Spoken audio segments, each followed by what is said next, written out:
인사합니다. 안녕하세요. 예, 저 이발 있습니다. 예, 예, 고맙습니다. 그런 말 듣자고 한 소리 아닙니다. 그런 말 듣자고 한 소리 아니고 그냥 할 말이 없어서 한 말입니다. 자, 32쪽 갑니다. 진심으로 받아들이고 있습니다. 자, 32쪽. 우리 지난주에 수요 배우고 공급 배우고 균형 배우고 그 다음에 균형의 변동 배우고 그 다음에 뭘 배웠었냐면 탄력성을 배웠습니다. 기억나십니까? 예, 탄력성. 탄력성은 수량 변화를 의미한다. 수량 변화가 크면 탄력적, 수량 변화가 작으면 비탄력적 이렇게 했어요. 그러면 이 탄력성은 크게 보면 두 가지가 있다. 수요 탄력성이 있고 그 다음에 무슨 탄력성이 있습니까? 공급 탄력성이 있습니다. 수요 탄력성은 수요량 변화 의미, 공급 탄력성은 공급량 변화 의미. 그러면 수요가 탄력적이다. 그 말은 수요량 변화가 크다. 공급이 탄력적이다. 공급량 변화가 크다. 반대로 수요가 비탄력적이다. 수요량 변화가 작다. 공급이 비탄력적이다. 공급량 변화가 작다. 우리가 지금까지 배운 것 중에서 공급량 변화가 가장 적은 게 공급량 변화가 없으면 공급량 변화가 가장 작은 거죠. 그럼 공급량 변화가 없는 게 뭐였습니까? 토지의 물리적 공급. 토지의 물리적 공급량은 변화가 있다 없다? 없다. 그것을 부증성이라고 한다. 그러면 토지의 물리적 공급은 변화가 없으니까 공급이 가장 비탄력적인 것이다. 그래서 탄력성이 0이 된다. 그래서 토지의 물리적 공급은 완전 비탄력적, 탄력성이 0. 이걸 그래프로 표시하면 수직선이 된다. 기억납니까? 예, 그렇게 했습니다. 자, 수요 탄력성에서는 무수약이 많은데 우리는 세 가지 배운다. 수가탄을 배우고 그 다음에 수소탄을 배우고 그 다음에 수교탄을 배운다. 자, 재화가 두 개 나오면 그럼 무슨 탄력성? 수요 교차 탄력성. 소득이 나오면 소득 탄력성, 수소탄. 됐죠? A 부동산 가격이 상승할 때 A 부동산 수요량이 감소했다. 그럼 무슨 탄력성? 수요의 가격 탄력성. 아파트 가격이 변할 때 아파트 수요량이 변화했다. 재화가 하나밖에 안 나왔잖아요. 그러면 수요의 가격 탄력성. 아파트 가격이 변할 때 오피스텔 수요량이 변화했다. 재화가 두 개 나왔죠. 무슨 탄력성? 교차 탄력성. 소득 탄력성이 나오면 정상제, 열등제 따지는 거고 교차 탄력성이 나오면 대체제, 보완제 따지는 거고 소득이 몇 퍼센트 변화했다. 수요량이 몇 퍼센트 변화한다. 그러면 정상제, 열등제 따지면서 수요의 소득 탄력성 물어보는 거고 재화가 두 개 나오면 무슨 탄력성? 교차 탄력성 따지는 거고. 자, 그러면 수요 탄력성은 이것밖에 없습니까? 그게 아니죠. 이것 말고도 이자율이 변하면 수요량은 변화합니까? 안 합니까? 하지요. 그걸 수요의 이자율 탄력성이라고 그래. 근데 그거는 엄청나게 중요한 겁니다. 사실은. 근데 애석하게도 우리 시험은 안 나옵니다. 엄청나게 중요한 건데. 그러니까 여러분들 이제 공부가 다 끝나고 나서 나중에 혹시라도 뉴스 같은 거 듣잖아요. 그럼 1년에 한두 번은 꼭 이런 말 나와요. 수요의 이자율 탄력성 이런 말들이 나온다고요. 그 기자가 멘트할 때 이자율의 변함에 따라서 수요의 탄력성 이런 말이 꼭 나와요. 한번 유심히 들어보십시오. 그러면 얼마나 반가운 줄 몰라. 아, 맞아. 그거 배웠구나. 그래서 옆에 아저씨가 다른 일 하고 있으면 물어봐. 여보, 수요의 이자율 탄력성은 뭔지 알아? 그게 뭔데? 요즘 그게 유행이야? 이렇게 물어봐 아저씨가. 거기까지만 해. 무식 그려버리면 싸워. 그렇지? 그렇지? 그러니까 수요의 이자율 탄력성은 어느 때 기자가 멘트를 하냐면 이자율이 한국은행에서 이자율을 약간 높였다. 기준금리를 높였다. 기준금리를 낮췄다. 그건 잘 나오잖아요. 한국은행장이 기준금리를 높였다 낮췄다 이런 말 나오죠. 그때 꼭 그게 나와요. 그러면 이자율이 기준금리를 거의 많이 안 올라가거든. 근데 기준금리가 많이 올렸다. 기준금리가 많이 떨어졌다. 이때는 그 기준금리로 인해서 경제를 전망하거든요. 그러면 수요의 이자율 탄력성이 어쩌고저쩌고 막 그런다고 기자가. 근데 이제 일반인들은 그게 무슨 말인지 잘 모르죠. 아, 그런가 보다 하는지. 여러분 이제 알았잖아. 알았으니까 그 내용은 저렇게 더구나 그렇게 하면 되는데 뭐 그건 우리 시험에 나오지 않으니까. 그러니까 제가 하는 말은 수요 탄력성은 이것 말고 다른 것도 많이 있어요. 근데 우리 시험은 이 세 가지만 배운다. 이 세 가지 중에서 소득 탄력성하고 교차 탄력성은 이미 저하고 공부했습니다. 여기는 소득할 때 공부했고 얘는 대체제, 보완제 할 때 공부했습니다. 공부했다 하니까 여러분 인상이 별로 안 좋아지네. 왜? 기억이 없으니까 안 한 것처럼 느끼지만 저는 다 했습니다. 자, 그 다음에 공급의 가격 탄력성도 무수히 많은데 우리는 딱 하나만 배운다. 공가탄, 공급의 가격 탄력성만 배운다. 자, 그러면 요 수요의 가격 탄력성과 공급의 가격 탄력성만 남았는데 수요의 가격 탄력성에서도 중요한 것 몇 가지는 끝냈습니다. 자, 그러면 이제 우리는 수가탄으로 와요. 수요의 가격 탄력성에서 계산 문제 포함해서 6가지 배운다고 그랬습니다. 계산 문제는 제끼고 그럼 5가지. 첫 번째 개념, 두 번째 공식. 공식은 일부러 외우지 말고 이렇게 하는 게 공식이다. 이렇게 하는 게. 그러면 수가 수요량이고 가는 가격이니까 수요량을 뭘로 나눈 것이다? 가격으로 나눈 것인데 탄력성은 뒤에 뭐 나온다? 변화율이 나온다. 요 변화율이 이렇게. 그러면 이게 수요 가격 탄력성. 그러면 공급의 가격 탄력성은 공급량 변화율을 가격별로 나눈 것이다. 수요의 가격 탄력성과 똑같은 말은 수요의 임대료 탄력성. 수임탄 이렇게 불러. 그럼 수요의 임대료 탄력성은 수요량의 변화율을 무슨 변화율로? 임대료 변화율로 나눈 것이다. 자, 뭐 소득 탄력성은 이렇게 나누는 것이고, 그다음에 수요의 교차 탄력성은 A 부동산 가격 변화할 때 B 제화의 수요량은 어떻게 변하는가 이렇게 나누는 것이다. 자, 그럼 공식 됐습니다. 세 번째가 뭐 배웠습니까? 지난주에 이게 마지막이었어요. 세 번째가 수가탄과 괜찮아. 수가탄과 수요곡선의 형태 기억납니까? 수요곡선의 형태, 수요곡선의 기울기 이거 배웠습니다. 최근에 이거 잘 나와요. 수요곡선의 형태, 수요곡선의 기울기. 타이틀의 의미를 알고 가야 돼요. 이 말은 수요곡선의 크기에 따라서 수요의 가격 탄력성 크기에 따라서 수요곡선의 형태가 달라진다. 기울기가 달라진다. 결론은 탄력성과 기울기는 반대로 가는 거야. 그러면 수요곡선이 완만하다. 그러면 탄력적이다, 비탄력적이다? 탄력적이다. 돼요? 탄완 이렇게 하겠잖아요. 저는 완자를 먼저 썼는데 탄력적이요. 탄력성이 먼저 나왔으니까. 그러면 탄력적이면 뭐하다? 완만하다. 됐죠? 이렇게. 자, 그러면 탄력적이면 완만하면 자, 순서를 제가 바꿔 썼는데요. 정식적으로 써볼게요. 탄력적이다. 그러면 완만하다. 그러면 탄력성이 크면 완만하단 말은 기울기는 크다 작다? 작다. 요 기울기 작다. 그러면 탄력성이 크면 기울기는 작다는 탄력성과 기울기의 크기는 반대로 가고 있다. 의미하셨죠? 그러면 탄력적이면 기울기는 작다. 자, 이렇게 좀 이따가 제가 이거 언급할 건데 앞으로는 그동안은 요 탄력적이다. 여기에 초점 맞췄는데 앞으로는 아마도 요 기울기 작다에 초점 맞출 거라고요. 그러니까 가볍게 예를 들어보면 좀 있으면 이거 바로 나올 건데요. 대체재가 많으면 많을수록 수요가 탄력적입니까? 비탄력적입니까? 탄력적이죠. 그동안은 대체재가 많으면 탄력적이다만 냈어요. 그런데 앞으로는 이렇게 낼 수 있죠. 대체재가 많을수록 그 자의 수요 곡선은 완만한 형태를 보일 것이다. OX. 그렇게 낼 거란 말이지. 자, 탄력성은 거의 다 끝냈으니까 이렇게. 자, 그러면 요 수요의 가격 탄력성과 수요 곡선의 형태. 수요의 가격 탄력성은 0부터 무한대까지 복습하고 있습니다. 근데 5개로 나누죠. 그럼 기준은 1. 탄력성 1이면 단위 탄력적. 1보다 크면 탄력적. 1보다 큰 게 2가지가 있잖아요. 1보다 그냥 크다? 탄력적. 완전히 크다? 완전 탄력적. 1보다 작으면 비탄력적. 2개. 탄력성이 0이다? 완전 비탄력적. 탄력성이 0.5 나왔다. 0.5는 0은 아니죠. 0.5는 0보다는 크지만 1보다 작다. 그러면 비탄력적. 이렇게. 그러면 탄력성이 1 나왔습니다. 1. 이름은 뭐라고 하고? 단위 탄력적이라고 하고. 단위 탄력적하고 이때는 요 수요량의 변화율과 가격 변화율이 같다.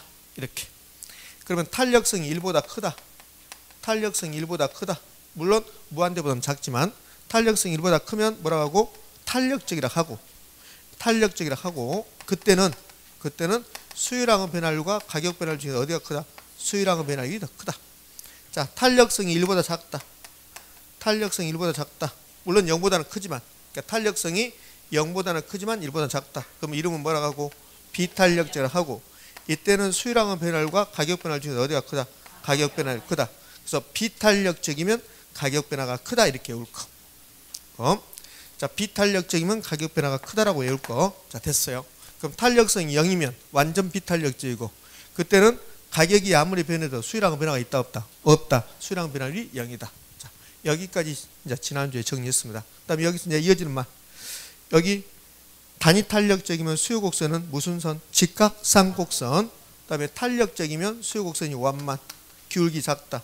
비탄력적이면 급경사. 이렇게. 근데 이렇게 열심히 공부했는데 그림으로 나올 수 있죠. 그림으로. 자, 그림으로 나왔습니다. 수요 곡선이 두 개 주어지면 그러면 A하고 B가 주어졌어요. A하고 B 이렇게. 자, 이렇게 주어지면 이거 보는 순간 어디가 탄력적, 어디가 비탄력적을 판단하셔야 돼요. 어디가 더 비탄졌습니까? B. 그럼 이거 비탄력적. 비탄졌으니까 비탄력적이라 한다고. 비탄졌으니까. 선생님 비탄력적이니까 비탄진 거라 하는 거 아니고? 아니요. 원래 비탄졌으니까 비탄력적이라 한다. 그럼 A가 완만하죠? 탄력적. 이렇게 판단할 수 있어야 돼. 시험 문제에 탄력적, 비탄력이 안 써져 있으니까. 자, 질문. 그러면 지금 수요 A, B가 있잖아요. 수요 곡선 A, B가 있어요. 재화 A가 있고 재화 B가 있는 거야. 이렇게 B. 자, 그러면 공급이 증가할 때 A하고 B 중에서 어디가 가격이 크게 하락해요? 공급이 증가하면 가격은 하락하겠죠. 공급이 증가했잖아요. 공급이 증가하면 가격은 하락할 것이다. 그러면 가격은 떨어질 것이다. 그다음에 거래량은 뭐 할 것이다? 증가할 것이다.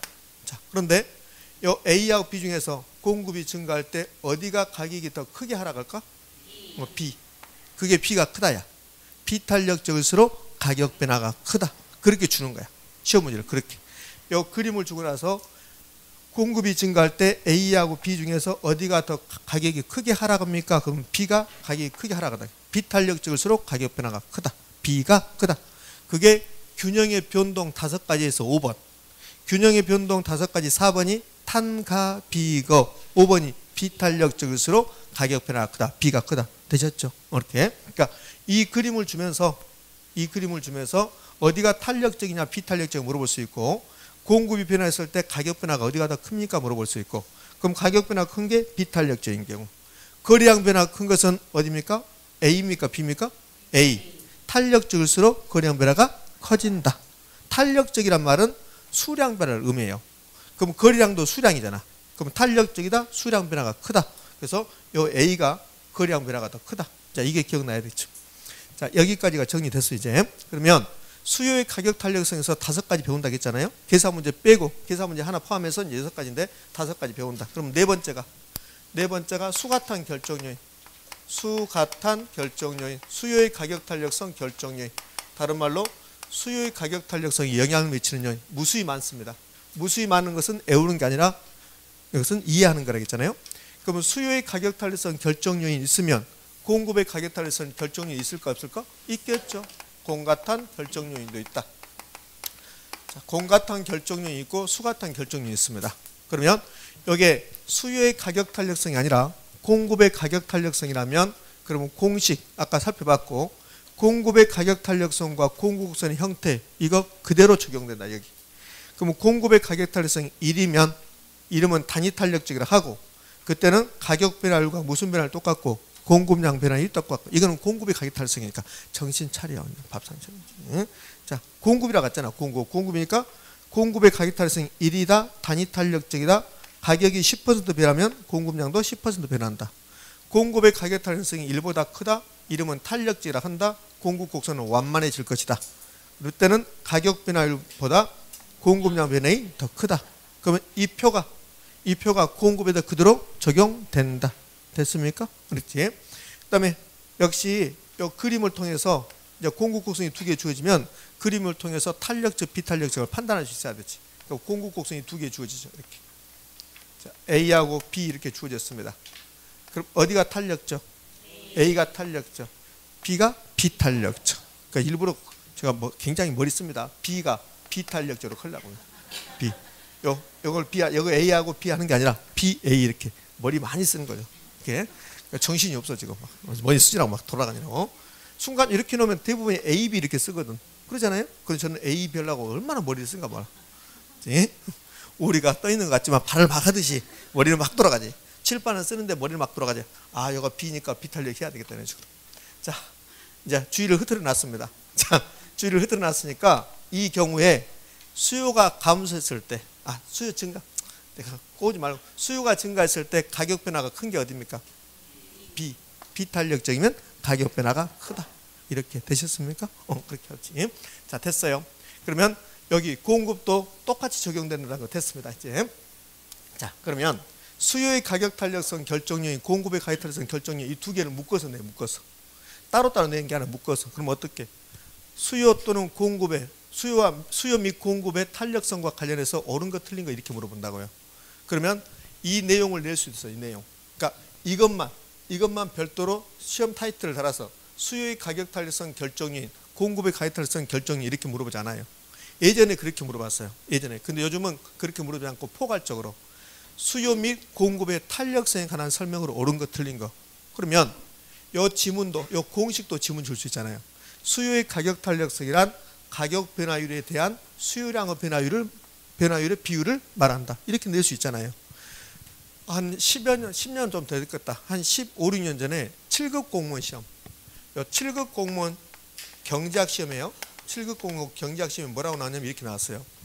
수요의 가격 탄력성이란 수요량의 변화량을 가격 변화량으로 나눈 값이다. 이렇게 냈어요. 옵니까? 없습니까? 자, 무슨 말인지 모르겠죠? 확 지나갔으니까. 수요의 가격 탄력성이랑 수요량의 변화량을 가격 변화량으로 나눈 값 이렇게 했어요. 그러면 틀려요. 율 나와야 돼. 율. 수요량의 변화율을 가격 변화율로 나눈다 이렇게 해야 돼. 량이 나오면 안 돼. 무조건 탄력성은 탄력성은 율 나와야 돼. 율. 요 가격 변화율 이렇게. 근데 7급 공무원 시험에서는 양이라고 출제했어요. 양이라고. 그거 깜빡 속아 넘어가죠. 답이 없는 거지. 공부를 아무리 열심히 했어도 안 보이니까. 그래서 양이라고 하면 안 되고 율 이런 식으로. 그럼 이것도 지문 줄 수 있고 여기서도 지문 하나 줄 수 있고 여기서 지문 한 두세 개 주는 거고 이런 식으로. 의미 아셨습니까? 네. 자, 그러면 수요의 가격 탄력성 결정률, 공급의 가격 탄력성 결정률 할 건데 이 공가탄 결정률을 먼저 했습니다. 자, 제가 이렇게 했잖아요. 우리 금단의 아파트 가격이 10%가 올라갔다 이렇게 나왔어요. 그럼 금단의 아파트 가격이 10% 올라갔습니다. 이렇게 되면 아파트 공급량은 증가 감소? 증가. 근데 공급량을 증가시키기 위해서 아파트 공급량을 증가시키기 위해서 내 마음대로 증가 못 시키죠. 그러면 인가받아야 되고 허가받아야 되잖아요. 그러면 국가에서 건축 인허가 등을 규제해버리면 강화해버리면 공급량을 크게 증가시킬 수 있다 없다? 없다. 그래서 건축 인허가 등 공법상 규제가 완화되냐 강화되냐에 따라서 탄력성이 크기는 달라진다. 완화되면 풀어주니까 공급량이 많아졌다 탄력적이고 강화되면 풀어주는 게 아니라 쪼이니까 공급량 변화가 작다 비탄력적 이렇게 하는 거지. 이렇게. 자, 그러면 이제 얼추 이해됐을 겁니다. 자, 다섯 번째는요. 다섯 번째 이렇게 볼게요. 생산기간입니다. 재화의 생산기간. 재화의 생산기간이 아주 짧은 것도 있고 재화의 생산기간이 긴 것도 있어요. 짧다. 빨리빨리 공급할 수 있다. 빨리빨리 많이 공급되면 탄력성이야. 요 탄력성, 공급의 가격 탄력성 결정 요인은 공급량을 크게 변화시킬 수 있으면 크게 증가시키든 크게 감소시키든 크게 변화시킬 수 있으면 탄력적이야. 더 정확하게는 요 가격 변화가 10% 났는데 요 10%보다 공급량 변화가 더 크면 공급량 변화가 11%다 15%다 그럼 10%다 크죠. 그러면 탄력적이야. 근데 그렇게까지 복잡하게 생각하지 말고 요 공급량 변화가 커지면 공급량이 증가하든 감소하든 공급량 변화가 커지면 뭐다? 탄력적이다. 그러면 생산기간이 짧으면 빨리빨리 공급되니까 탄력적, 비탄력적, 탄력적. 생산기간이 길다, 비탄력적. 작년에 이제 이걸 출제했죠. 작년에 이걸 출제했습니다. 자, 여섯 번째요. 우리 공급은 생산 기술하고 밀접한 관련이 있고, 그다음에 생산 요소하고 밀접한 관련이 있어요. 아무리 금단의 아파트 가격이 올라간다 하더라도 생산 요소 구입이 곤란해져요. 생산 요소가 없어요. 그러면 공급량을 크게 변화시킬 수 없죠. 그러면 생산 요소 구입이 용이하다. 그러면 공급량을 크게 증가시킬 수 있다. 그러면 탄력적. 그다음에 생산 기술이 빨리빨리 발달한다. 생산 기술의 진보가 일어난다. 그러면 작은 생산비로 많이 생산할 수 있다. 그러면 탄력적, 비탄력적, 탄력적 이렇게 되는 거지. 자, 그다음에 일곱 번째요. 생산 요소의 가격이 막 급등해 버려요. 생산 요소의 가격이 급등해 버리면 금단의 아파트 가격이 아무리 많이 올라간다 하더라도 생산 요소 가격이 급등해서 시멘트 한 포에 2천만 원. 그다음에 건설 노동자 하루 일당이 1,500만 원. 이렇게 된다면 그러면 공급량을 크게 증가시킬 수 없죠. 따라서요. 이 생산 요소의 가격이 어떻게 되는가에 따라서 그럼 생산 요소의 가격이 엄청나게 올라갔다? 그럼 공급 안 되는 거예요. 그럼 비탄력적. 근데 생산 요소 가격은 떨어질 일은 없고 생산 요소 가격이 서서히 상승해 준다면 그럼 공급은 보다 더 탄력적. 근데 이 7번은 별로 중요성이 없어요. 자, 그다음에 여덟 번째. 유유 설비가 존재하고 저장이 가능하면 탄력적이야. 저장이 불가능하면 그러면 공급이 빨리 안 돼요. 자, 양파가 엄청나게 저장돼 있어요. 그런데 양파 가격이 올라가요. 그럼 저장된 것을 확 풀어버리면 되죠. 그럼 공급량이 많이 늘어나죠. 그러면 탄력적이야. 그러니까 저장이 가능하면 탄력적, 저장이 불가능하면 비탄력적. 제가 쓰지 않는 이유는 저장은 우리 부동산학하고는 큰 의미가 없어요. 왜? 부동산을 저장한다는 말은 안 맞으니까. 그렇죠? 그래서 이 저장은 우리 시험에 나온 적이 없습니다. 이건 나머지 다 나왔거든요. 부동산학에서는 저장은 나오지 않았죠. 부동산은 저장한 게 아니라. 그러니까 저장 앞에 유유설비 나오죠. 유유설비는 시험에 나왔어요. 우리 시험에서. 그러니까 유유설비가 존재한다. 이 말은 놀고 있는 공장이 존재한다. 자, 우유 가격이 올라가요. 그럼 우유 가격이 올라가면 그러면 우유 공급량은 증가 감소? 증가.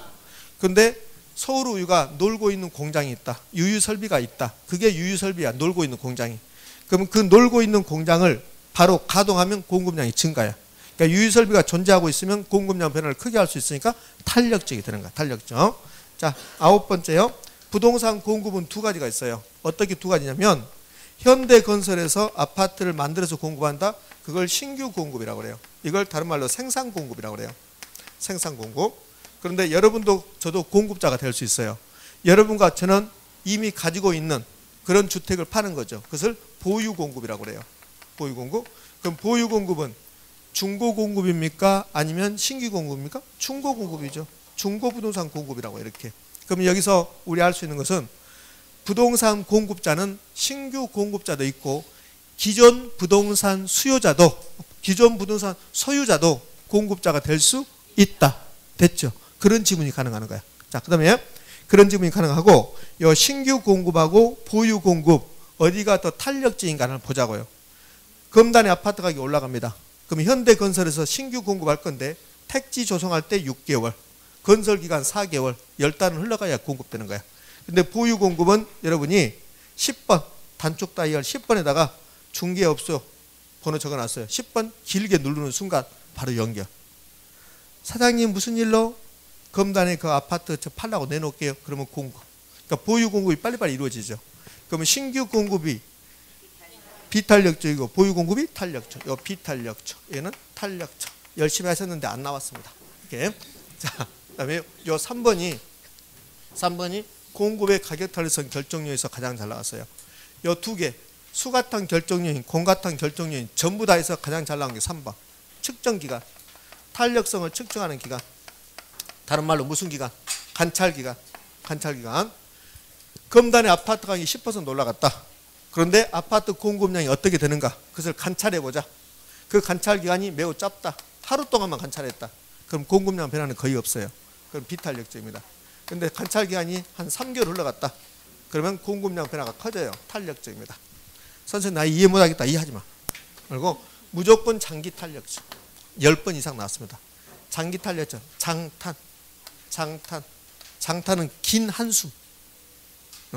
여러분들 민법 문제 풀다가 긴 한숨을 내쉬잖아. 후 이렇게. 예, 대리 풀다 그러지. 대리 풀다. 이렇게 장탄. 자, 그다음에 요 2번은 개별 공급이 있고 시장 공급이 있어요. 이거는 지난주 했잖아요. 공급 곡선하면서 개별 공급보다 시장 공급이 더 많이 이루어진다. 그래서 시장 공급이 탄력적이다. 개별 공급은 비탄력적이다. 저 2번하고 3번은 묶어요. 요 2번은 별로 안 중요해요. 3번이 많이 중요하지. 그럼 2번하고 3번하고 묶으면 요 탄력적인 거 묶어봐요. 탄력적인 것만. 탄력적인 거 묶으면 시장하고 장하고 탄력적이죠. 이렇게 두 개 묶어서 우리 머릿속은 시장은 탄력적이다. 이렇게 기억한다. 시장은 탄력적이다 해서 시는 뭡니까? 시장 수요 공급이. 개별 수요 공급보다 탄력적. 장은요. 장기 수요 공급이 단기 수요 공급보다 탄력적. 됐습니까? 그다음에 첫 번째 어떤 재화의 용도가 다양하고 용도 전환이 용이하면 그러면 여러 가지 용도로 공급될 수 있다 그랬잖아요. 그러면 용도가 다양하고 용도 전환이 용이할수록 빨리빨리 공급되고 많이 공급될 것인가? 탄력적. 됐습니까? 자, 그러면 이 공급의 가격 탄력성 결정률이 저처럼 쭉 여러분 할 필요 없어요. 그러면 여기 2번하고 3번 기억하고 요 4번은 금방 알 것이고 생산기간 요 5번 헷갈리면 안 되고 5번하고 3번하고는 틀린 말이라는 거 비교해 주시고 그 다음에 나머지 것도 큰 의미가 없네요. 이렇게. 자, 그러면 공급의 가격탈성 결정률이 끝났습니다. 자, 그러면 이 공급의 가격탈성 결정률 1번부터 4번까지 있죠? 이 1번부터 4번까지가 수요에서도 그대로 와요. 수요에서도 그대로 옵니다. 그럼 수가탄 결정 요인도 무수히 많은데, 일단 1번 어떤 지하의 용도가 매우 다양하대요. 그 다음에 용도 전환이 용이하답니다. 그럼 여러 가지 용도로 수요가 될 수 있죠. 그럼 탄력적, 비탄력적, 탄력적. 그 다음에 2번은 지난주에 했던 거예요. 개별 수요가 있고 시장 수요가 있습니다. 개별 수요 증가량은 10개면 시장 수요 증가량은 100개가 될 수 있다고 했잖아요. 그러면 개별은 무조건 비탄력적, 시장은 뭐요? 탄력적. 이렇게. 그 다음에 장기, 단기, 관찰기간 단기, 관찰기간 장기. 단기는 무조건 비탄력적, 장기는 탄력적. 그랬습니다. 역시 두 개 묶어서 시장은 뭐다? 탄력적. 그러니까 수요는 할 필요 없어요. 공급이 됐으니까. 그럼 수요 탄력성 결정 요인과 요 공급 탄력성 결정 요인 1번부터 4번까지가 똑같다는 거.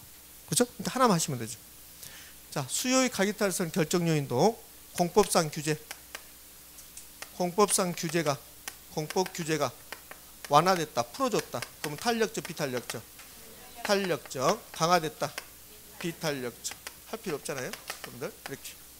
자, 여기까지가 지금 수가탄 결정률과 공가탄 결정률이 똑같죠. 근데 수가탄 결정률에서는 지금부터 하는 게 훨씬 더 잘 나왔죠. 자, 지금부터 하는 거. 자, 5번 대체제 존재 유무.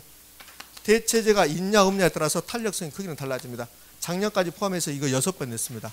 그러니까 수가탄 결정률, 공가탄 결정률에서 가장 잘 나온 것은 이 부분. 요거 단기 비탄력적, 장기 탄력적. 이게 잘 나오고, 이게 10번 넘게 나왔으니까. 그 다음에 요 대체제. 대체제가 6번 나왔어요.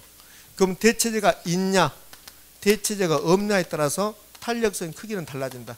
대체제가 있고 대체제가 많다. 있고 많다. 그러면 탄력적이 된다. 없으면 비탄력적이 된다. 이렇게. 그러니까 대체제가 없으면 어쩔 수 없이 그 재화에서 그 재화를 소비해야 된다. 우리 금단에 아파트밖에 없다. 주택이. 그럼 어쩔 수 없이 아파트를 소비해야 되잖아요. 그럼 아파트 수요량 변화가 크다 작다? 작다. 그래서 대체제가 없으면 비탄력적. 자, 6번째. 재화의 종류에 따라서 탄력성의 크기는 같다 다르다? 달라요. 그러니까 재화가 어떤 종류인가, 재화의 성격에 따라서 탄력성의 크기는 달라집니다. 그러니까 시험은 이렇게 될 수 있어요. 재화의 종류, 재화의 성격에 따라서 탄력성 크기는 달라진다. 먹고 살아야 돼. 그것을 생필품이라고 그래. 그럼 생필품은 가격이 많이 올라간다 하더라도 수요량을 크게 변화시킬 수 있다 없다? 없다. 그러니까 생필품은 비탄력적이야. 그런데 사치품은 그거 없어도 살아요. 그러니까 가격이 많이 올라가면 수요량이 확 줄어드는 거야. 그래서 사치품은 탄력적, 비탄력적, 탄력적. 그러면 재화가 생필품이냐 사치품에 따라서 탄력성 크기는 달라지잖아요. 그래서 사치품은 탄력적이니까 사탄 그랬잖아. 사탄. 생필품은 비탄력적, 생비. 그래서 생비사탄 기억난가요? 그렇죠. 생비사탄. 근데 이제 생필품은 탄력적, 아니 생필품은 비탄력적, 사치품은 탄력적. 그거는 우리 시험에 나오지 않을 겁니다. 그것은 경제학 시험에 나오는 거고, 우리 시험에 나오면 재화의 종류, 재화의 성격에 따라서 탄력성 크기는 달라질 수 있다. 근데 부동산에서 종류는 주거용, 상업용, 공업용 이렇게 되는 거야. 그럼 주거용하고 상업용하고 공업용하고 탄력성이 크기가 같다 다르다. 주거용이 훨씬 더 탄력적이다. 왜? 주거용이 대체제가 훨씬 많으니까. 그럼 주거용이 탄력적이다. 대체제가 많으면 탄력적이고 주거용이면 탄력적이고. 그다음에 이제 7번째. 재화를 세분할수록, 부동산을 세분할수록 탄력적, 비탄력적, 탄력적이다. 이렇게. 자, 그러면 왜 세분하면 탄력적이냐면 비슷비슷해진다. 그러면 대체제가 생긴다. 그러면 탄력적. 그래서 여기 5, 6, 7이 수요의 가격 탄력성 결정 요인에서 가장 중요한 요인이다. 그래서 이 세 개를 묶어서 우리는 외우는데 세대주는 탄력적이라고 외운다. 세분할수록 대체제 많을수록 주거용이 탄력적이라고 외운다. 됐죠? 그러면 끝나는 겁니다. 자, 그러면 책에 거기 32쪽에 수가탄 결정윤에서 9번, 10번은 굳이 볼 필요가 없습니다. 그건 나온 적도 없고 앞으로 나올 일도 좀 희박합니다. 그럼 이제 수요의 가격 탄력성에서 5개 중에서 4개 끝냈습니다. 4개. 그럼 공급의 가격 탄력성은 다 끝냈어요. 공급의 가격 탄력성은 계산 문제가 있는 것도 아니고 공급의 가격 탄력성에서는 요 공급의 가격 탄력성 결정령 이거 하고 그 다음에 이 내용. 자, 책에 보면 공급의 가격 탄력성과 공급선 형태 이런 건 없어요. 이런 건 없는데 수요하고 똑같이 적용된다. 그래서 시험은 이렇게 냈어요. 최근에 공급의 가격 탄력성이 1보다 크면 가격 변화율과 공급량 변화율 중에서 어디가 더 크냐고 물어봤어요. 어디가 크다? 공급량 변화율이 크다. 그러니까 이게 29회 때가 냈는데 그 전에는 공급의 가격 탄력성에서는 이것만 냈어요. 다른 거 안 내고. 뭐 계산 문제를 낸 것도 아니고 이것만 냈고 최근에 여기 지문 하나 줬던 것 뿐입니다. 그러니까 공급의 가격 탄력성은 뭐 공식도 필요 없고 이것만 기억하시면 돼요. 그러면 수요의 가격 탄력성에서는 5가지 배울 건데 이제 4개 배웠잖아요. 그러니까 수 같은 결정에서는 반드시 세 대주는 뭐다? 탄력적이다. 기억하시고 작년 같은 경우는 이렇게 냈어요. 대체재가 감소하면 수요 탄력성은 탄력적으로 된다. 비탄력적으로 된다. 비탄력적으로 된다. 작년에 그렇게 출제했습니다. 총 6번이나 출제했죠. 이제요. 수요의 가격 탄력성에서 5번째. 수요의 가격 탄력성에서 5번째가 수요의 가격 탄력성에서 이제 마지막입니다. 마지막. 자, 그러면 5번. 5번은 수가탄과 수요의 가격 탄력성과 기업의 총수입의 관계. 저는 타이틀을 이렇게 달지만 이거는 순수하게 경제학 타이틀입니다. 순수하게 경제학 타이틀이고 여기 부동산학에서는 이걸 수임탄과 수요의 임대료 탄력성과 임대인의 총수입의 관계 이렇게 하는 거야. 수임탄과 임대인의 총수입의 관계. 얘는 저하고 이제 약속했죠. 뭐라고? B는 같은 방향이라고. 나는 11월 달부터 한 번도 안 빠졌는데 그 말은 처음 듣는 것 같다. 이거 할 때 민법 생각을 하셨겠지 뭐. 다른 생각. 요 B는 같은 방향 그러면 무조건 해결돼요. 작년에도 이건 출제했습니다. 그 B는 같은 방향이 무슨 말일까? 이 뜻을 알아야 돼. 이게 의미가 무슨 말이냐면 수요의 가격 탄력성에 따라서 기업의 총 수입이 달라진다는 거야. 그러니까 수요의 가격 탄력성이 탄력적이냐 비탄력적에 따라서 기업의 총 수입이 달라진다. 수요의 임대료 탄력성이 탄력적이냐 비탄력적에 따라서 임대인의 수입이 달라진다. 근데 이제 아주 좀 트릭을 쓴다면 이렇게 출제하는 거야. 요 임대인의 총 수입은 누구의 지출입니까? 임차인의 지출이지. 임차인의 지출. 그러니까 임대인의 총 수입이라고 나오면 좋을 텐데 이걸 약간 트릭을 써서 임차인의 지출이라고 쓴다고. 임차인의 지출액 이렇게 쓸 수 있어요. 이렇게 쓸 수 있어요. 근데 요 임대인의 총수입이 중요하지 임차인의 지출은 중요하지 않지만 이렇게 낼 수도 있는 거라고요. 그러면 B는 같은 방향으로 외우시면 돼. 그럼 요 B는 뭘까? 탄력성이 나왔으니까 B는 뭘까? 비탄력적일 때 그 소리야. 그럼 비탄력적일 때 같은 방향은 가격과 총수입이 같이 움직인다. 총수입의 방향이 같다. 이게 B는 같은 방향 이렇게 외우시라고. 이렇게. 그럼 시험 지문을 이렇게 내요. 비탄력적인 상황에서 기업이 가격을 올리면 그 기업의 총수입은 증가할 것이다. OX? O. 비탄력적일 때 기업이 가격을 올렸다며요. 그러면 수입은 같이 가야 되잖아요. 그럼 수입도 증가한다. 그럼 비탄력적일 때 기업이 가격을 다운시키면 기업의 총수입은 뭐다? 감소한다. 그게 B는 같은 방향이에요. 이 비탄력적일 때 가격 방향과 총수입 방향이 같이 움직인다. 그걸 줄여서 B는 같은 방향으로 외우자. 선생님 나는 헷갈리니까 비탄력적일 때 가격과 총수입이 같이 움직인다. 같은 방향 이렇게 외우고 싶어요. 그렇게 하시든지. 그것은 여러분 자유야. 저는 B는 같은 방향이라고. 다음 주에 물어볼 겁니다. 제가 B는 같은 방향이 무슨 말입니까? 그러면 여러분들은 수가탄과 기업의 총수입의 관계 그렇게 해주면 돼. 이걸 외웠어요. 실제로 그런 분들이 있어요. 네, 그런 분들이 있는데 요 B는 같은 방향이라는 말을 들었어요. 근데 이걸 어디다 써먹을지를 몰라. 이거는 많이 들었지. 이걸 도대체 어디다 써먹는 건가? 이렇게 하고 있어요. 그래서 시험 보기 전날 이해하시는 분들이 실제로 이런 분들이 있어요. 저한테 와서 교수님 제가 커밍아웃 하려합니다. 그럼 이제 깜빡 놀래. 커밍아웃은 이게 뭔 말인가? 사실은 B는 같은 방향을 내가 이번 달에 알았습니다. 그런 분들이 있어요. 제가 그럼 그럴 수도 있지 뭐. 그럴 수도 있지. 이제 알았으면 되잖아요. 그렇지. 속으로는 그러지. 오측과 큰일 났다. 속으로 그러지만 밖으로 펴지는 않잖아요. 그래도 그런 분도 합격해요. 걱정하지 마라. 왜? 민법 있잖아. 민법. 개론 50점, 민법 70점. 그래도 합격이잖아. 그렇지? 개론 55점, 민법 65점. 그래도 합격이니까 걱정하지 마라. 여전히 공부는 뭘 열심히 해야 돼요? 민법. 그 다음에 개론을 지금부터 이제 개론 공부 지금 할 거 아닙니까? 개론 공부를 하루에 2시간 공부한다. 그러면 어떻게? 앞부분 1시간, 뒷부분 1시간. 그럼 뒷부분 어디서부터? 여러분이 좋아하는 투자론부터. 투자론부터. 왜? 왜 그러세요? 왜? 응. 뒷부분은 투자론부터. 여기서부터 해야 돼.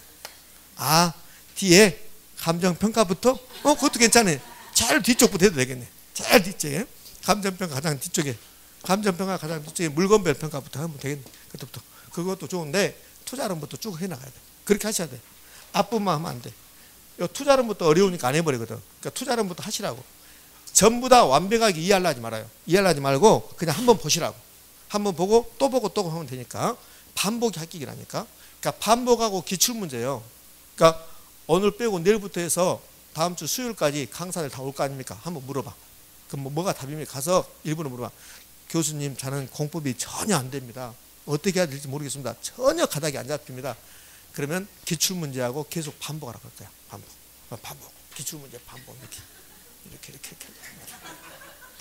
기출문제하고 반복하고. 이해 되시겠죠? 그렇게.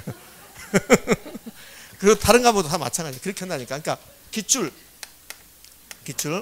반복. 이게 답이에요. 이게 답.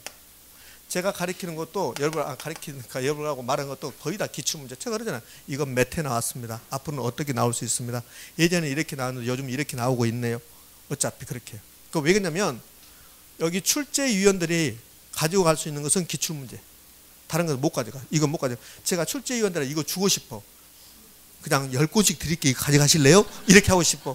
그럼 그분들이 이것 보고 출제할 거 아닙니까? 그거 다 못 가져가. 못 가져가지고 기출문제. 그다음에 민법 하는 분들은 민법은 뭘 주냐면 법조문 줘. 법조문. 민법은 법조문 주고. 그러니까 결혼하신 분들은 결혼도 이제 법조문 주겠죠. 감정 평가에 관한 규칙 같은 거 주고. 그다음에 부동산 투자회사법 주고. 거기서 한다고. 그러니까 부동산 투자회사법이 시험이 나오면 부동산 투자회사가 나오면 거의 부동산 투자회사법이 그대로 나오는 거야. 여기 긋는 거 그대로 갖다 보니까. 그건 주니까. 그러니까 어차피 기출문제하고 그것밖에 안 주니까 기출문제에서 그대로 거의 내는 경우가 많다고요. 그대로는 안 내지만 20문제 이상은 기출문제를 그대로 준다고요. 자, 20문제하고 20문제. 여러분 시험 보러 가면 20문제는 익히 아는 문제야. 20문제는 알면서도 기억이 잘 안 나는 것들이 있어요. 그럼 이 20문제에서 몇 개를 틀리냐, 그게 합격하냐 못하냐 결정하는 거야. 요 익히 알고 무조건 맞춰야 될 거. 무조건 맞춰야 될 거에서 15개를 한번 맞췄다고 봐요. 5개를 틀렸다고 봐요. 그러면 9개를 더 맞춰야 된다. 부담스러워요. 그러면 여기 20문제 모르는 거 있죠. 여기 계산 문제 8개가 들어가 있는 거야. 그러면 12개가 이제 우리가 알 수 있는 거죠. 근데 12개에서 기억 안 난 것도 있고 어려운 문제도 있고 막 그러잖아요.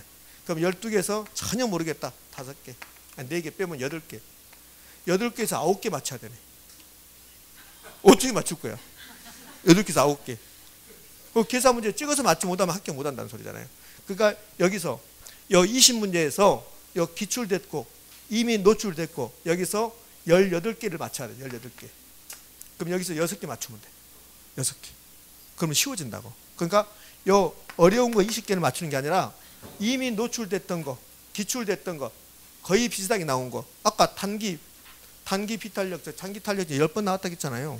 그러니까 그런 것들은 거의 나온다고 보시면 돼요. 안 나온다 하더라도 그거하고 유사한 것도 나오겠죠. 그러니까 그런 거 맞춰야 돼. 거기 20개에서 18개를 맞춰줘야 돼. 그러니까 2개 정도는 우리가 인간이 헷갈릴 수도 있잖아요. 그러니까 18개 맞추면, 여기서 18개 맞추면 나머지 20개에서 6개 못 맞췄다. 그것도 이상하잖아. 20개 6개 못 맞췄다. 그것도 이상하지. 뭐 한 번으로 찍어버려도 6개 맞을 수 있겠다. 이렇게. 그러니까 여기 중요하다, 이게. 자, 갑니다, 이제. 자, 이거 외우셨죠? 요 B는 같은 방향은 비탄력적일 때 가격 움직임과 총 수입 움직임이 같다. 그런데 시험은 비탄력제라고 나오지 않는다. 그럼 뭐라고 나올까? 비탄력제로 안 나오고 뭐라고 나올까? 그렇죠. 그렇죠. 요 비탄력적이라고 절대 안 내요. 이거 배웠습니다. 여기는 우리가 비탄력제라고 먼저 배운 게 아니라 탄력성이 1보다 작으면 비탄력적이라고 배웠어요. 그러니까 비탄력적이란 말은 탄력성이 1보다 작다는 소리야. 그래서 비탄력적이라고 절대 주지 않고 탄력성이 1보다 작을 때라고 준다. 그러면 여기에 수가탄이 1보다 작을 때 그래요. 1보다 작을 때 가격이 올라가면 총수입이 뭐 한다? 증가한다. 이렇게 해야 되지. 이렇게. 제가 증명하지 않을 겁니다. 그냥 암기하시라고. 비탄력적일 때 가격이 올라가면 총수입이 뭐다? 증가. 그럼 가격이 떨어지면 총수입은 감소. 그러면 탄력적일 때는 우리가 공부할 필요 있다 없다? 없다. 비탄력적하고 반대일 거니까. 그러면 탄력적일 때라고 나온다 안 나온다? 안 나온다. 뭐라고 나온다? 탄력성이 1보다 클 때라고 나온다. 1보다 클 때. 그럼 탄력성이 1보다 클 때는 가격과 총수입이 같은 방향 반대 방향? 반대 방향. 가격이 올라가면 그러면 기업의 수입은 증가 감소? 감소한다는 소리다. 그럼 왜 그러는가? 제가 설명할 테니까 그게 이해 안 돼도 할 필요 없어요. 무조건 비탄력적일 때 같이 움직인다. 그럼 비탄력적일 때 같이 움직인데 탄력적일 때도 같이 움직일까? 그러면 안 되지. 탄력적일 때 반대로 가겠지. 자, 그러면 이 탄력적일 때 왜 가격이 올라가면 총수입이 감소할 것인가? 탄력적이란 말은 가격 올라가면 네 물건 안 사겠다는 소리야. 그렇죠? 그럼 어떤 물건이 매우 수요가 탄력적이다. 그럼 가격을 조금만 올려도 안 사버리겠다는 소리야. 그럼 내가 매우 탄력적인 물건을 팔고 있다. 그러면 내가 가격을 10% 올렸다. 수요자들이 50%가 수요가 빠져버려. 그럼 가격 올라간 것은 아무 이유가 안 돼. 안 사버리니까. 그럼 내 수입은 감소해버리는 거예요. 오히려. 그럼 반대로 가격을 다운시켜요. 그럼 가격을 10% 다운시켰다. 그러면 내 물건 50%를 더 사주는 거야. 그럼 내 물건 많이 팔리니까 수입은 증가 감소? 증가. 이렇게. 뭐 가격이 올라가고 떨어지고 난 필요 없어요. 뭐 50은 더 사고 필요 없어요. 무조건 기계적으로 비탄력적일 때 가격과 총수입이 같이 움직인다. 그러면 끝이야. 자, 작년에는 뭘 냈냐면 작년에는 비탄력적인 것도 안 내고 탄력적인 것도 안 내고 그 뭐 냈을까? 단위탄력적입니다. 작년에 단위탄력적. 그러면 단위탄력적이다. 그러면 단위탄력적이라고 나온다 안 나온다? 안 나온다. 그럼 뭐라고 나온다? 탄력성이 1일 때라고 나온다. 1일 때. 이때는 총수입이 변하지 않는다. 이때는 가격이 올라가든 가격이 떨어지든 기업의 총수입은 불변이다. 머릿속에 입력. 총수입 불변. 됐습니까? 수요의 가격 탄력성이 1일 때는 가격 변화가 수요의 가격 탄력성이 1일 때는 가격 변화가 총수입에 영향 미친다 안 미친다? 안 미친다. 안 미친다. 미친다고 하면 미쳐버리죠. 안 미친다. 작년에 이걸 출제했습니다. 이제 여기까지만. 자, 그러면 이걸 완벽하게 정리하지 않았다. 봐봐요. 수요의 가격 탄력성과 기업의 총수입의 관계. 여기에 5가지 경우가 나와야 돼. 왜 5가지 경우가 나와야 되냐면 이게 5가지가 있거든. 자, 완전 탄력적이다. 탄력적이다. 단위 탄력적이다. 비탄력적이다. 완전 비탄. 5가지 경우 나오죠. 5가지 경우 나오니까 여기도 5가지가 나와야 돼. 5가지 나왔는데 근데 지금 극단적인 거 2가지 안 했잖아요. 완전 탄력적인 경우, 완전 비탄력 중 안 했죠. 그것은 나올 확률이 좀 희박해. 그러니까 요 3개만. 요 3개만 하는데 B는 같은 방향하고 탄력성이 1이면 총수입 뭐하고? 불변이고. 됐습니까? 그렇지. 자, 그러면 여기서 좀 응용 가면 이렇게 나와요. 응용 가면 매우 비탄력적인 재화를 생산해내면 가격을 올리는 정책이 유리합니까? 가격을 떨어뜨리는 정책이? 올리는 정책. 가격 올려야만 총수입이 증가할 거니까. 그래서 비탄력적인 재화를 생산하는 기업은 고가 전략을 펴면 총수입이 증가한다 이렇게 한다고요. 가격을 올리는 정책이 고가 정책이 총수입 증가시킨다. 그러면 탄력적인 재화를 생산해내면 고가 정책을 펴면 수입이 감소해. 그러면 저가 정책을 펴면 수입이 증가한다. 의미 되셨죠? 그게 이제 요약 정립이 써 있는 겁니다. 자, 이렇게 하면 그러면 수요의 가격 탄력성이 다 마무리됐어요. 그럼 탄력성이 이제 다 마무리된 겁니다. 자, 그러면 32쪽부터 해서 기출지문이 뭐라고 나오는가를 살펴보도록 할게요. 자, 32쪽부터 기출지문을 볼 건데 제가 아까 기출이 매우 중요하다고 그랬습니다. 올해는 코로나로 인해서 약간 쉬울 수도 있어요. 제 생각입니다. 제 생각은 거의 빗나가지 않아. 자, 32쪽 기출지문. 부동산의 용도 전환이 영위할수록 수요의 가격 탄력성은 작아진다. OX. X. 용도가 다양하고 용도 전환이 영위할수록 수요 등 공급이는 탄력적이다. 자, 두 번째. 부동산 수요의 가격 탄력성은 단기에서 장기로 갈수록 탄력적으로 변한다. 맞지요? 수요든 공급이든 단기 비탄력적, 장기 탄력적. 마지막 부동산 수요의 가격 탄력성은 부동산을 지역별 용도별로 세분할수록 달라질 수 있다. 세분할수록 달라지는데 그럼 어떻게 달라진다? 증가한다, 감소한다? 증가해서 탄력적으로 된다. 자, 33쪽. 수요의 가격 탄력성이 1보다 작을 때 탄력적, 비탄력적? 비탄력적. 그럼 같은 방향에 가야 되겠네. 전체 수입은 임대료가 상승에 따라 감소합니까, 증가합니까? 증가. 자, 그 밑에가 작년 시험 지문. 임대주택 수요의 가격 탄력성이 1인 경우 그러면 단위 탄력적이죠. 임대료를 올리든 떨어뜨리든 전체 수입은 변하지 않는다. 총수입 불변이다. 자, 넘어가서 자 36쪽에 공급의 가격 탄력성, 공급의 가격 탄력성 결정 요인이 나왔습니다. 자, 기출 지문이 2개 나왔는데 자 보도록 할까요? 용도 변경을 제한하는 법규가 36쪽입니다. 36쪽 상단 왼쪽. 용도 변경을 제한하는 법규가 강화될수록 공급은 이전에 비해서 비탄력적이 된다. 규제 완화 탄력적, 강화 비탄력적. 그다음에 한 국가 전체의 토지 공급량이 불변이라면 부증성이죠. 토지 공급의 가격 탄력성 몇이다? 0이다. 됐습니까? 예. 자, 여기까지 해서 탄력성 마무리하고요. 완전 탄력적 나왔어요. 완전 탄력적. 요 완전 탄력적이란 말 나오면 뭐가 기억나야 돼요? 완전 탄력적 나오면 가격 불변. 완전 탄력적 나오면 가격 불변. 완전 비탄력적 나왔습니다. 뭐가 불변? 그렇죠. 거래량 불변. 제가 그 밑에 뭐라고 쓰고 쓸까요? 여기다가? 그 밑에다가? 뭐라고 쓴다? 네 마음을 어떻게 알아? 단위 탄력적. 단위 탄력적. 뭐가 불변? 총수입이 불변. 거량이 불변. 총수입 불변. 머릿속에 입력 각인시키세요. 각인. 완전 탄력적 가격 불변, 완전 비탄력적 거량 불변, 단위 탄력적 총수입 불변. 위에 2개는 탄가 비거, 단위 탄력적 총수입 불변. 됐습니까? 네, 이렇게.